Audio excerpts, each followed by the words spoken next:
ओम विष्णु ओम विष्णु ओम विष्णु ओम Vishnu.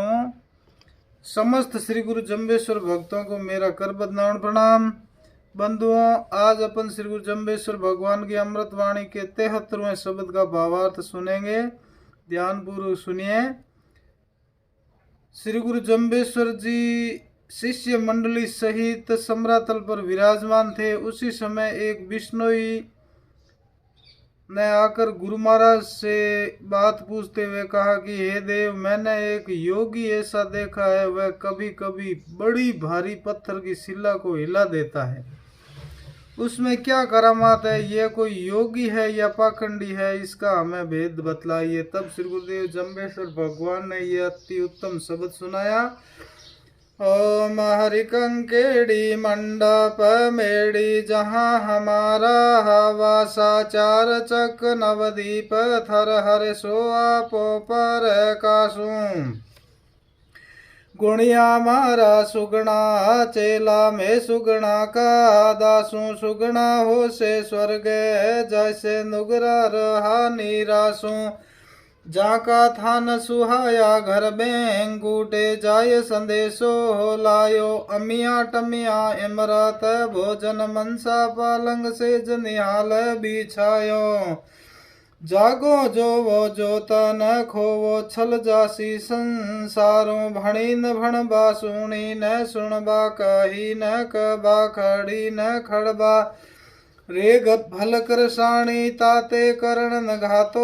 Hello कली काल जुग बरते, जेलो ताते नहीं सुरासो मेलो।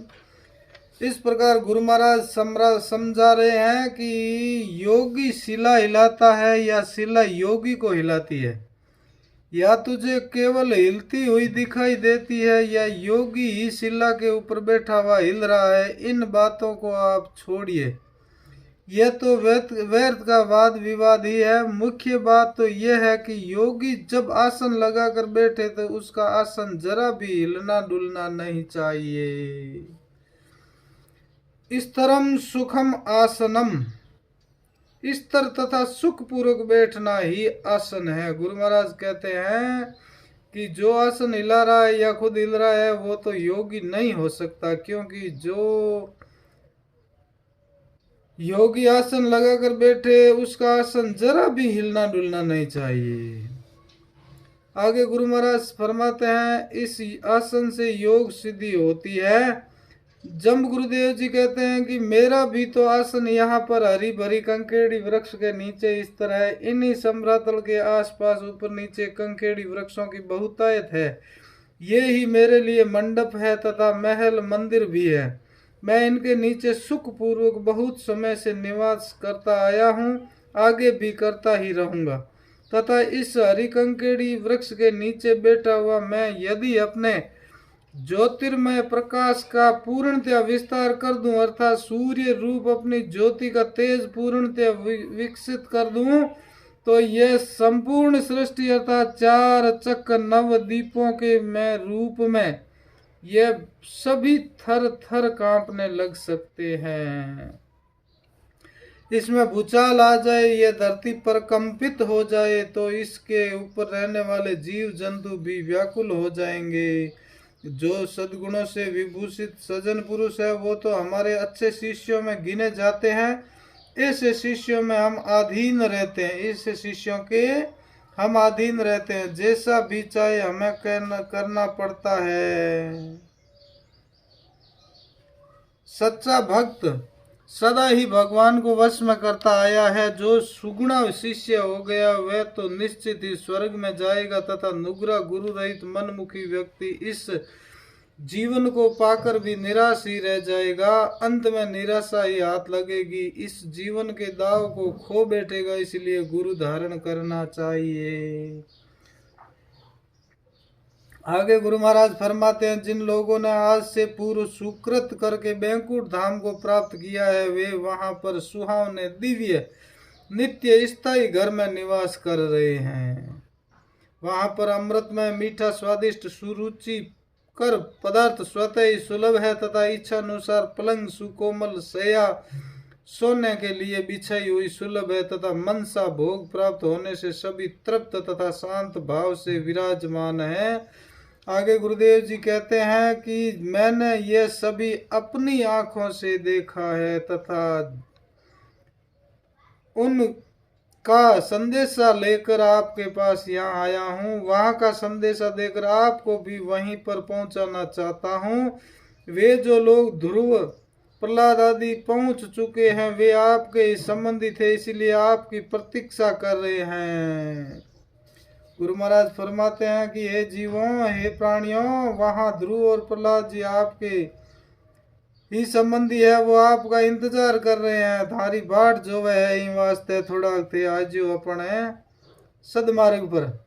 यही उनका संदेश मैंने आप तक पहुंचा दिया, इसीलिए आप लोगों का परम लक्ष्य वहीं तक ही होना चाहिए। इन छोटी मोटी सिद्धियां और सिद्धों के चक्कर में अपने गंतव्य स्थान को भूल मत जाना। भोपा बल्डा योगी सिद्ध ऐसे लोग हैं, इनके चक्कर में पड़ करके अपना जो सही मार्ग है स्वर्ग लोक जाने का, बैंकुट धाम पहुंचने का, वो भूल मत जाना। इसीलिए संसार के लोगों जागृत रहो, निंद्रा में सोना नहीं, अर्थात जागृत अवस्था में सदा सचेत रहो। व्यर्थ में ही आलस्य के वशीभूत होकर समय को सांसारिक विषय में समाप्त नहीं कर देना। इस जीवन के पीछे भी और जीवन है, उसका भी ख्याल रखना, कहीं ये लोक तथा परलोक दोनों ही बिगड़ नहीं जाए। सावधान, परमात्मा की दिव्य दृष्टि कण कण में बिखरी हुई है। गुरु महाराज कहते हैं कण कण में भगवान परमात्मा समाये हुए हैं, उनका दर्शन अवश्य ही करना।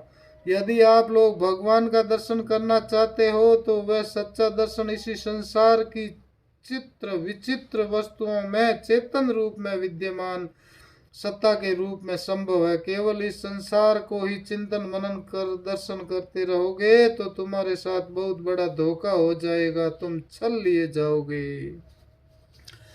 गुरु महाराज फरमाते हैं इनका योग सीधी सिला हिला रहे हैं, ये देखते रहोगे और ऐसी संसारिक चीजों को ही दर्शन करते रहोगे तो बहुत बड़ा छल होगा, धोखा होगा, छल लिए जाओगे। कण कण में भगवान विराजमान है, उनमें आप दर्शन कीजिए। आगे गुरु महाराज फरमाते हैं हे प्राणी, तुमने जप करने योग्य विष्णु परमात्मा का जप स्मरण किया नहीं, किंतु भूत प्रेत भैरव आदि का जप करता रहा तथा सुनने योग्य सत्संग भजन कीर्तन नीति विषयक वार्ता नहीं सुनी।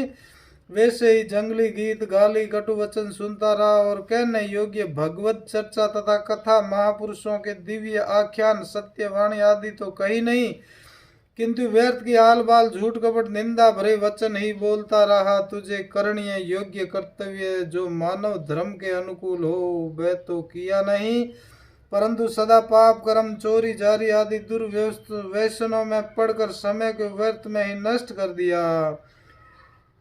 इसीलिए गुरु महाराज इस जीव प्राणी को किसान के रूप में बताते हैं कि हे अच्छे किसान, तू खेती तो बड़ी ही मेहनत से करता है, किंतु आध्यात्म साधना रूपी खेती में ढील दे रखी है। इसलिए जो व्यक्ति सुनने योग्य वार्ता सुन नहीं सकता, कहने योग्य वार्ता कह नहीं सकता, जपने योग्य देव को जप नहीं सकता तथा करने योग्य कर्म को कर नहीं सकता, उसके कानों में ये ज्ञान की ध्वनि आवाज कैसे डाली जा सकती है। ऐसे लोगों के सामने चाहे जोर से चिल्लाकर कहो चाहे प्रेम पूर्वक धीरे से कहो, कोई भी फर्क पड़ने वाला नहीं है। हे प्राणी, इस कलयुग का समय अति शीघ्र ही व्यतीत हो रहा है। कलयुग है टाइम जान दे जेज गुन लागे, वैसे भी बहुत कम समय प्राप्त हुआ है, उसमें भी बीतता जा रहा है। यदि यह अवसर बीत गया तो फिर 33 करोड़ देवताओं से मिलन नहीं हो सकेगा, क्योंकि इस जीवन के पश्चात पुनः मानव शरीर मिलना दुर्लभ है, और यदि मिल भी गया तो यह दिव्य अवसर मिलना अति दुर्लभ है। सतगुरु उत्तम कुल में जन्म, धन बल शरीर ये स्वस्थ होना अति कठिन है। ये सभी हुए बिना केवल मानव जीवन से कोई प्रयोजन सिद्ध नहीं हो सकता। इसीलिए गुरु महाराज फरमाते हैं कि 33 कोटि देवताओं में शामिल होने के लिए गुरु महाराज की शरण में आ जाओ और परम पिता परमेश्वर की दिव्य ज्योति कण कण में विराजमान है उसके दर्शन कीजिए। बाकी के हाल बल जंजाल छोड़ दीजिए। बोलो श्री गुरु जम्भेश्वर भगवान की जय। श्री विष्णु भगवान की जय। बंधुओं, मेरे इस YouTube चैनल शब्दवाणी भावार्थ को आप जरूर सब्सक्राइब कीजिए। इसकी सदस्यता लेकर अन्य बंधुओं तक पहुंचाने के लिए इसको शेयर भी करते रहिए। आपकी बहुत बड़ी भारी कृपा होगी। बोलो श्री गुरु जम्बेश्वर भगवान की जय हो।